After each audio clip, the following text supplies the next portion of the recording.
आता सहवास जरी नसला तरी स्मृती सुगंध देत राहील। जीवनाच्या प्रत्येक वळणावर आठवण तुमची येत राहील।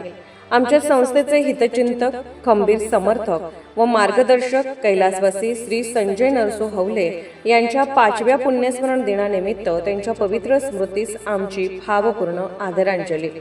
श्री अण्णासाहेब नरसो हवले, माजी जिल्हा पंचायत सदस्य चिकोडी, जिल्हा काँग्रेस उपाध्यक्ष व संस्थापक chairman, Shri Siddheshwar cooperative credit society limited Borgaon, Vidyasagar शिक्षण संस्था बोरगाव, बोरगाव पूर्व भाग विविध उद्देश प्राथमिक ग्रामीण कृषी सहकारी संघ नी बोरगाव, जिनवानी महिला cooperative credit society limited Borgaon, Sanmati consumer society limited Borgaon, Padmavati महिला विविधोद्देश प्राथमिक ग्रामीण कृषी सहकारी संघ नी बोरगाव, श्री सिद्धेश्वर दूध उत्पादक सहकारी संघ नियमित बोरगाव वरील सर्व संघ संस्थांचे अध्यक्ष, उपाध्यक्ष, संचालक, सभासद, हितचिंतक व कर्मचारी वर्ग, हवले परिवार व मित्रमंडळ बोरगाव, तालुका निपाणी, जिल्हा बेळगाव।